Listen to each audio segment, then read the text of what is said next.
ನೀವು ಬಹುಶಃ ಬಲ ಎಂಬ ಪದವನ್ನ ಕೇಳಿರ್ಬೋದು. ನಾವು ಪ್ರತಿದಿನ ಈ ಪದವನ್ನ ಸಾಮಾನ್ಯವಾಗಿ ಯೂಸ್ ಮಾಡ್ತಾನೆ ಇರ್ತೀವಿ. ಈ ವಿಡಿಯೋದಲ್ಲಿ ಬಲ ಅಂದ್ರೆ ಏನು, ಅದರ ವಿಧಗಳು ಮತ್ತೆ ಒಂದ್ ಸ್ವಲ್ಪ ಉದಾಹರಣೆಗಳನ್ನ ನೋಡೋಣ. ಸಾಮಾನ್ಯವಾಗಿ ಬಲ ಅಂತ ಹೇಳಿದ ತಕ್ಷಣ ಒಂದು ತಳ್ಳುವುದು ಅಥವಾ ಎಳೆಯುವುದು ಅಂತ ಭಾವಿಸ್ತೀವಿ. ಈಗ ನಾವು ಮನೆಗಳಲ್ಲಿ ಏನ್ ಹೇಳ್ತೀವಿ, ಒಂದ್ ವಸ್ತುನ ತಳ್ತಿರೋವಾಗ ಇನ್ನೊಂಚೂರು ಬಲ ಹಾಕು ತಳ್ಳು ಅಂತ ಹೇಳ್ತೀವಿ. ಒಂದ್ ವಸ್ತುನ ಎಳಿತಿರುವಾಗ ಇನ್ನೊಂಚೂರು ಬಲ ಹಾಕಿ ಎಳಿ ಅಂತ ಹೇಳ್ತೀವಿ. ಇದೆಲ್ಲ ನೆನಪಿದೆ ಅಲ್ವಾ? ಮತ್ತೆ ವಿಶೇಷವಾಗಿ ದೈನಂದಿನ ಜೀವನ ಅಂತ ಬಂದಾಗ ನಾವು ಬಲವನ್ನ ಪೌಂಡ್‌ಗಳಲ್ಲಿ ಅಳಿತೀವಿ. ಅದೇ ಭೌತಶಾಸ್ತ್ರದಲ್ಲಿ ನಾವು ಬಲವನ್ನ ನ್ಯೂಟನ್‌ನಲ್ಲಿ ಅಳಿತೀವಿ. ಬರಿಬೇಕಾದ್ರೆ ಕ್ಯಾಪಿಟಲ್ ಎನ್ ಅಂತ ಬರಿತೀವಿ. ಈಗ ಇಷ್ಟೆಲ್ಲ ನೋಡಿದ್ಮೇಲೆ ನೀವು ಒಂದ್ ಪ್ರಶ್ನೆ ಕೇಳ್ತೀರಾ. ಹಾಗಾದ್ರೆ ನ್ಯೂಟನ್‌ನ ಬಲ ಎಷ್ಟು ಅಂತ ಕೇಳ್ತೀರಾ ತಾನೇ? ಹೌದು. ಇದಕ್ಕೆ ಒಂದು ಉದಾಹರಣೆ ಅಂದ್ರೆ ಈ ರೀತಿ ನಮ್ಮ ಕೈ ಮೇಲೆ ಒಂದು ಆಪಲ್‌ನ ಇಟ್ಕೊಳ್ಳೋಣ. ಈ ಆಪಲ್ಲು ನಮ್ಮ ಕೈ ಮೇಲೆ ಬೀರ್ತಿರುವ ಬಲದ ಪ್ರಮಾಣ ಏನಿದೆಯೋ, ಅದರೊಟ್ಟಿಗೆ ನಾವು ಅನುಭವಿಸುತ್ತಿರುವ ಭಾರ ಏನಿದೆಯೋ, ಇವು ಸರಿಸುಮಾರು ನ್ಯೂಟನ್‌ನ ಬಲಕ್ಕೆ ಸಮನಾಗಿರುತ್ತದೆ. ಇದೇ ಒಂದು ನ್ಯೂಟನ್‌ನ ಬಲ. ಈಗ ಮುಂದೆ ಏನ್ ನೋಡ್ತೀವಿ ಅಂದ್ರೆ ಎಷ್ಟು ರೀತಿಯ ಬಲಗಳಿದಾವೆ ಮತ್ತೆ ಅವು ಯಾವುವು ಅಂತ ನೋಡ್ತೀವಿ. ಸಾಮಾನ್ಯವಾಗಿ ನಮಗೆ ಪರಿಚಯವಾಗಿರೋ ಬಲ ಯಾವುದು? ಅನ್ವಯಿಕ ಬಲ ಅಂದ್ರೆ ಅಪ್ಲೈಡ್ ಫೋರ್ಸ್ ಅಂತ. ಇದನ್ನ ಒಂದು ಉದಾಹರಣೆ ಮೂಲಕ ನೋಡೋದಾದ್ರೆ, ಮನೆಗಳಲ್ಲಿ ಈ ರೀತಿ ಒಂದು ಫ್ರಿಡ್ಜ್‌ನ ನಾವು ಜರುಗಿಸ್ತಿದೀವಿ. ಎಲ್ಲಿಂದ? ಹಾಲಿಂದ ಅಡಿಗೆ ಮನೆಗೆ ಜರುಗಿಸ್ತಿದೀವಿ. ಈಗ ನಾವು ಜರುಗಿಸೋವಾಗ ಅಪ್ಲೈ ಮಾಡೋ ಫೋರ್ಸ್ ಇದೆ ಅಲ್ಲ, ಇದನ್ನೇ ಅನ್ವಯಿಕ ಬಲ ಅಥವಾ ಅಪ್ಲೈಡ್ ಫೋರ್ಸ್ ಅಂತ ಹೇಳಿ ಕರಿತೀವಿ. ಇದನ್ನ ನಾವು ಹೇಗ್ ಪ್ರತಿನಿಧಿಸ್ತೀವಿ ಅಂದ್ರೆ ಒಂದು ಬಾಣದ ಗುರುತಿನಿಂದ. ಇಲ್ಲಿ ಬಾಣದ ಗುರುತು ಯಾವ ಕಡೆಗಿದೆ? ಬಲಗಡೆಗಿದೆ. ಅಂದ್ರೆ ಈ ಹುಡುಗಿ ಫ್ರಿಡ್ಜ್‌ನ ಬಲಗಡೆಗೆ ಸರಿಸ್ತಿದ್ದಾಳೆ ಅಂತ ಆಯ್ತು. ಇನ್ನೊಂದು ಮುಖ್ಯವಾದ ವಿಚಾರ ಏನಂತ ಹೇಳಿದ್ರೆ, ಈ ಬಾಣದ ಗುರುತು ತುಂಬಾ ಉದ್ದ ಇದೆ ಅಂತ ಆದ್ರೆ, ಅವಳು ಬಲ ಪ್ರಯೋಗ ಜಾಸ್ತಿ ಮಾಡ್ತಿದ್ದಾಳೆ ಅಂತ. ಅದೇ ಈ ಬಾಣದ ಗುರುತು ಕಮ್ಮಿ ಇದೆ ಅಂತ ಆದ್ರೆ, ಅವಳು ಬಲ ಪ್ರಯೋಗ ಕಮ್ಮಿ ಮಾಡ್ತಿದ್ದಾಳೆ ಅಂತ ಅರ್ಥ. ಇಲ್ಲಿ ಇನ್ನೊಂದು ವಿಷಯ ಏನಂತ ಹೇಳಿದ್ರೆ, ಅನ್ವಯಿಕ ಬಲ ಅನ್ನೋದಕ್ಕಿಂತ ಇಲ್ಲಿ ಸೂಕ್ತವಾದ ಪದ ಬಂದು ಸಂಪರ್ಕ ಬಲ. ಸಂಪರ್ಕ ಬಲ ಯಾಕಂತ ಹೇಳಿದ್ರೆ, ಇದು ಅಕ್ಷರಶಃ ಎರಡು ಮೇಲ್ಮೈಗಳು ಪರಸ್ಪರ ಸಂಪರ್ಕದಲ್ಲಿರುವಾಗ, ಅಂದ್ರೆ ಇಲ್ಲಿ ನಮ್ಮ ಕೈನ ಮೇಲ್ಮೈ ಏನಿದೆಯೋ ಇದು ಫ್ರಿಡ್ಜ್‌ನ ಮೇಲ್ಮೈನ ಮೇಲೆ ಫೋರ್ಸ್ ಅನ್ನ ಹಾಕ್ತಿದೆ ಅಂತ ಹೇಳಿದ್ರೆ, ಇಲ್ಲಿ ಬಲವನ್ನ ಅನ್ವಯ ಮಾಡ್ತಿದೆ. ಇಲ್ಲಿ ಸಂಪರ್ಕ ಅನ್ನೋದು ಕಾಣಿಸ್ತಿದೆ ಅಲ್ವಾ? ಹಾಗಾಗಿ ಇದನ್ನ ಸಂಪರ್ಕ ಬಲ ಅಂತ ಹೇಳಿ ಕರಿತೀವಿ. ಇದೇ ತರ ಮತ್ತೊಂದು ಉದಾಹರಣೆ ನೋಡೋಣವಾ? ನಾವೊಂದ್ ಬಾಲ್‌ನ ಮೇಲಕ್ಕೆ ಎಸಿತಿದೀವಿ ಅಂತ ಹೇಳಿದ್ರೆ, ಈ ಬಾಲ್‌ನ ಮೇಲೆ ನಾವು ಬಲ ಪ್ರಯೋಗ ಮಾಡ್ತಿದೀವಿ ಅಂತ ತಾನೆ? ಮತ್ತೆ ಇಲ್ಲಿ ನೋಡಿದ್ರೆ ಬಾಲು ನಮ್ಮ ಕೈಯೊಟ್ಟಿಗೆ ಸಂಪರ್ಕದಲ್ಲಿದೆ. ಅಂದ್ರೆ ಒಂದು ವಸ್ತುವೊಂದಿಗೆ ನಾವು ಸಂಪರ್ಕದಲ್ಲಿದ್ದೀವಿ ಅಂತ ಅರ್ಥ. ಈಗ ಬಾಲ್‌ನ ಈ ರೀತಿ ಎಸೆದ ನಂತರ, ಅಂದ್ರೆ ನಮ್ಮ ಕೈಯಿಂದ ಬಾಲ್ ಒಟ್ಟಿಗೆ ಇರುವ ಸಂಪರ್ಕ ಕಳೆದುಕೊಂಡ ನಂತರ, ಬಾಲು ಕಣ್ಮರೆಯಾಗೋಗುತ್ತೆ. ಈಗಿಷ್ಟೆಲ್ಲ ಗೊತ್ತಾಯ್ತಲ್ವಾ? ಏನು ಸಂಪರ್ಕ ಬಲ ಅಂದ್ರೆ ಏನು? ಹೆಂಗೆ ಅಂತ. ಈಗ ಸಂಪರ್ಕ ಬಲದ ವಿಧಗಳ ಬಗ್ಗೆ ನೋಡೋಣ. ಇಲ್ಲಿ ಅನ್ವಯಿಕ ಬಲವನ್ನ ಹೊರತುಪಡಿಸಿ ಬೇರೆ ಯಾವ್ದಾದ್ರು ಬಲ ಇದೆಯಾ? ಕ್ಲೀನಾಗಿ ನೋಡಿ. ಕ್ಲೀನಾಗಿ ನೋಡಿ ಒಂದ್ಸರಿ. ಈಗ ನಾನ್ ಹೇಳೋದನ್ನ ಗಮನಿಸಿ, ನೆಲದ ಕಡೆಗೆ ಒಂಚೂರು ಗಮನವನ್ನ ಹರಿಸ್ಬೇಕು. ಇಲ್ಲಿದೆ ಅಲ್ಲ, ಈ ನೆಲದ ಕಡೆ ಒಂಚೂರು ಗಮನ ಹರಿಸಿ. ಯಾಕಂದ್ರೆ ಈ ನೆಲ ನೋಡಿ ಫ್ರಿಡ್ಜ್ ಅನ್ನ ಮೇಲಕ್ಕೆ ತಳ್ತಿದೆ. ಅಂದ್ರೆ ನೆಲದಿಂದ ಮೇಲ್ಭಾಗದ ಕಡೆಗೆ ಒಂದು ಬಲ ಇದೆ ಅಂತ ತಾನೆ?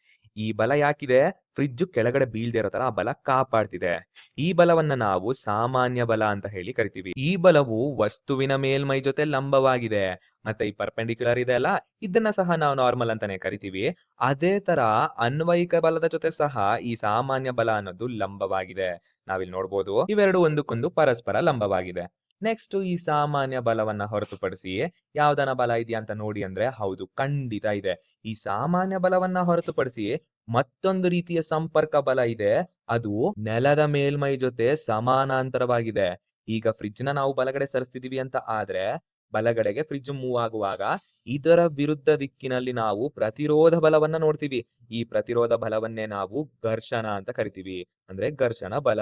ಇದನ್ನ ಫ್ರಿಕ್ಷನಲ್ ಫೋರ್ಸ್ ಅಂತ ಹೇಳಿ ಕರಿತೀವಿ. ಮತ್ತಿದೊಂದು ಸಂಪರ್ಕ ಬಲವೂ ಆಗಿದೆ ಎಂಬುದನ್ನು ಗಮನಿಸಬೇಕು. ಯಾಕಂತ ಹೇಳಿದ್ರೆ, ಇಲ್ಲಿ ಸಂಪರ್ಕದಿಂದಾಗಿ ಉದ್ಭವಿಸುವ ಬಲ ಏನಿದೆಯೋ, ಅದು ನೆಲದ ಮೇಲ್ಮೈ ಜೊತೆನೂ ಸಮಾನಾಂತರವಾಗಿರೋದ್ರಿಂದ ಇದನ್ನ ನಾವು ಘರ್ಷಣ ಬಲ ಅಂತ ಹೇಳಿ ಕರಿತೀವಿ. ಮತ್ತೆ ಈ ಬಾಣದ ಗುರುತನ್ನ ನಾವು ಎಲ್ಲಿ ಬೇಕಾದ್ರೂ ಬರಿಬಹುದು. ವಿರುದ್ಧ ದಿಕ್ಕಿನಲ್ಲಿ ಇಲ್ಲೂ ಎಲ್ಲಿ ಬೇಕಾದ್ರೂ ಬರಿಬಹುದು. ನಾನ್ ಮಾತ್ರ ಇಲ್ಲಿ ಬರ್ಕೊಂಡಿದ್ದೀನಿ. ಇವೆರಡನ್ನ ಹೊರತುಪಡಿಸಿ ಬೇರೆ ಬಲಗಳಿದೆಯಾ? ವಿಶೇಷವಾಗಿ ಸಂಪರ್ಕ ಬಲಗಳಿದೆಯಾ ಅಂದ್ರೆ ಖಂಡಿತವಾಗ್ಲೂ ಇದೆ. ಈ ವಿಡಿಯೋಗೋಸ್ಕರ ನಾವು ಇಷ್ಟನ್ನ ಮಾತ್ರ ತಿಳ್ಕೊತೀವಿ. ಹಾಗಾಗಿ ಸಂಪರ್ಕ ಬಲದ ನಂತರ ಸಂಪರ್ಕವಲ್ಲದ ಬಲದ ಕಡೆ ನಾವು ಹೋಗ್ತೀವಿ. ಅಂದ್ರೆ ನಾನ್ ಕಾಂಟ್ಯಾಕ್ಟ್ ಫೋರ್ಸ್. ಇವು ಸಂಪರ್ಕ ಇಲ್ದೇನೆ ಪ್ರಯೋಗಿಸಲ್ಪಡುವ ಬಲಗಳು. ಮತ್ತೆ ಇದಕ್ಕೆ ಪ್ರಸಿದ್ಧ ಉದಾಹರಣೆ ಯಾವ್ದಂತ ಹೇಳಿದ್ರೆ ಗುರುತ್ವಾಕರ್ಷಣೆ ಬಲ, ಅಂದ್ರೆ ಗ್ರಾವಿಟೋಷನಲ್ ಫೋರ್ಸ್. ನಮ್ಗಿದೆಲ್ಲ ಗೊತ್ತಿರೋ ವಿಚಾರನೆ. ಭೂಮಿ ನಮ್ಮನ್ನ ಮತ್ತೆ ನಿನ್ನನ್ನ ಮತ್ತೆ ಎಲ್ಲಾ ವಸ್ತುಗಳನ್ನ ಕೆಳಗೆ ಎಳ್ಕೊತಿರುತ್ತೆ. ಎಳ್ಕೊಂಡು ಪರಸ್ಪರ ಭೂಮಿಯ ಜೊತೆ ಅಂಟ್ಕೊಳ್ಳೋ ತರ ಮಾಡ್ಕೊಳ್ಳುತ್ತೆ. ಇದೇ ಕಾರಣಕ್ಕೇನೆ ಆಪಲ್ಲು ಮೇಲಿಂದ ಕೆಳಗಡೆ ಬೀಳೋದು. ಇಲ್ಲಿ ನೋಡಿ, ಭೂಮಿಯ ಮೇಲ್ಮೈ ಬಂದು ನೆಲ. ಈ ನೆಲ ಅನ್ನೋದು ಆಪಲ್ ಜೊತೆ ಸಂಪರ್ಕದಲ್ಲೇ ಇಲ್ಲ. ಆದ್ರೂ ನೆಲದ ಕಡೆ ಬಲ ಅನ್ನೋದು ಬೀರ್ತಿರೋದ್ರಿಂದ ಇಂಥ ಬಲವನ್ನ ನಾವು ಗುರುತ್ವಾಕರ್ಷಣ ಬಲ ಅಥವಾ ಗ್ರಾವಿಟೇಷನಲ್ ಫೋರ್ಸ್ ಅಂತ ಹೇಳಿ ಕರಿತೀವಿ. ಈ ಬಲ ಒಂದು ಸಂಪರ್ಕವಿಲ್ಲದ ಬಲ ಆಗಿದೆ. ಮತ್ತೆ ಗುರುತ್ವಾಕರ್ಷಣೆಯ ಬಲವನ್ನು ಬೀರುವ ಏಕೈಕ ವಿಷಯ ಭೂಮಿ ಮಾತ್ರ ಅಲ್ಲ. ವಾಸ್ತವವಾಗಿ ಯಾವುದೇ ಎರಡು ದ್ರವರಾಶಿಗಳು ಪರಸ್ಪರ ಗುರುತ್ವಾಕರ್ಷಣೆಯ ಬಲವನ್ನು ಬೀರುತ್ತವೆ.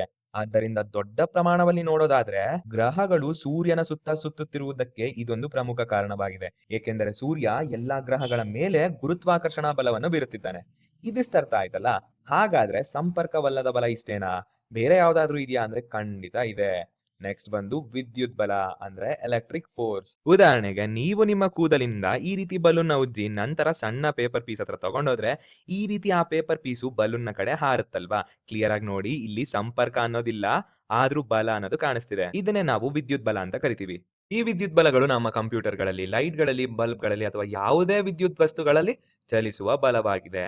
ಇನ್ನೊಂದು ಸಂಪರ್ಕವಲ್ಲದ ಬಲ ಯಾವುದು ಅಂತ ಹೇಳಿದ್ರೆ ಕಾಂತೀಯ ಬಲ ಅಂದ್ರೆ ಮ್ಯಾಗ್ನೆಟಿಕ್ ಫೋರ್ಸ್. ಈಗ ಒಂದು ದಿಕ್ಸೂಚಿ ಕಾಂಪಸ್ ಹತ್ರ ಈ ರೀತಿ ಬಾರ್ ಮ್ಯಾಗ್ನೆಟ್ ತಂದಾಗ ಈ ರೀತಿಯ ವೇರಿಯೇಷನ್ಸ್ ನಾವು ನೋಡ್ತಿದೀವಿ. ಇಲ್ಲಿ ಸಂಪರ್ಕ ಇಲ್ದೇನೆ ಬಲ ಅನ್ನೋದು ಬೀರ್ತಿದೆ. ಇದು ಒಂದು ಕಾಂತೀಯ ಬಲಕ್ಕೆ ಉದಾಹರಣೆ ಆಗಿದೆ. ಈ ವಿದ್ಯುತ್ ಬಲ ಮತ್ತೆ ಕಾಂತೀಯ ಬಲ ಅನ್ನೋದು ಸಾಮಾನ್ಯವಾಗಿ ವಿಭಿನ್ನವಾಗಿ ಕಂಡು ಬಂದರೂ ಮೂಲಭೂತವಾಗಿ ಒಂದಕ್ಕೊಂದು ಸಂಬಂಧಪಟ್ಟಿದೆ.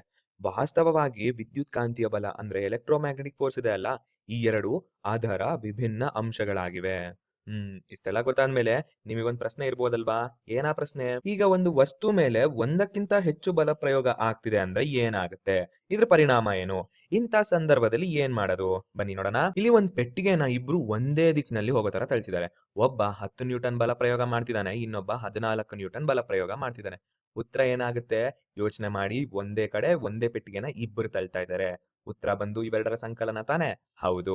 ಉತ್ತರ ಬಂದು 24 ಅಂತ ಆಗುತ್ತೆ. ಇಲ್ಲಿ ಒಟ್ಟು ಬಲ ಹೇಳ್ತಿರೋದ್ರಿಂದ ನಾವು ಅದನ್ನ ತಾಂತ್ರಿಕವಾಗಿ ನಿವ್ವಳ ಬಲ ಅಂತ ಹೇಳ್ತೀವಿ.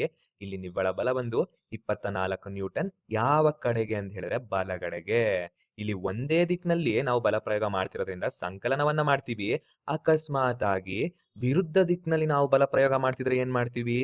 ಕರೆಕ್ಟ್. ವಿರುದ್ಧ ದಿಕ್ಕಿನಲ್ಲಿ ಮಾಡ್ತಿರುವಾಗ ಬಲ ಪ್ರಯೋಗ, ಇದರ ನಡುವೆ ನಾವು ವ್ಯವಕಲನವನ್ನ ಮಾಡ್ತೀವಿ. ಇಲ್ಲಿ 14 ಮೈನಸ್ 10 ಏನಾಗುತ್ತೆ? 4. ನಿವ್ವಳ ಬಲ 4 ನ್ಯೂಟನ್ ಎಡಗಡೆಗೆ. ಯಾಕೆ ಎಡಗಡೆಗೆ? ಯಾಕೆ ಬಲಗಡೆ ಆಗಲ್ಲ ಅಂದ್ರೆ ನೋಡಿ, ಎಡಗಡೆ ಹಾಕ್ತಿರುವಂತಹ ಬಲ ತುಂಬಾ ಜಾಸ್ತಿ ಇದೆ. ಬಲಗಡೆ ಹಾಕ್ತಿರುವ ಬಲ ಸ್ವಲ್ಪ ಕಮ್ಮಿ ಇದೆ. ಹಾಗಾಗಿ ಎಡಗಡೆ ಬೇಗ ಹೋಗಿ ಬಾಕ್ಸ್ ಸೇರುತ್ತೆ.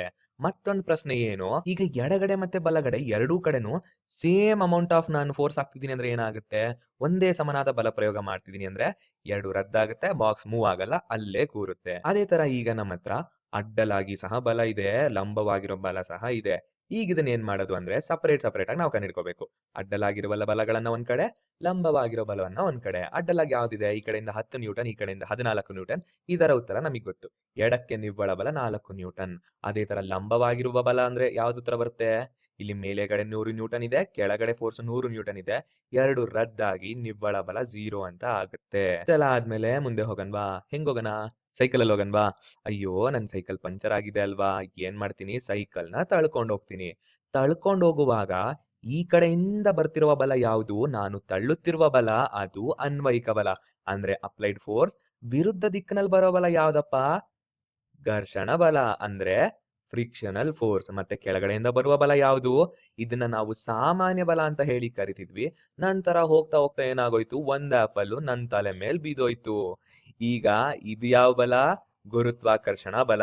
ಇದನ್ನ ಹೊರತುಪಡಿಸಿ ನಾವ್ ಯಾವ್ದು ಕಲ್ತ್ವಿ? ವಿದ್ಯುತ್ ಬಲ ಅನ್ನೋದನ್ನ ಕಲ್ತ್ವಿ. ಮತ್ತೆ ಕಾಂತೀಯ ಬಲ ಅನ್ನೋದನ್ನ ಸಹ ಕಲ್ತ್ವಿ.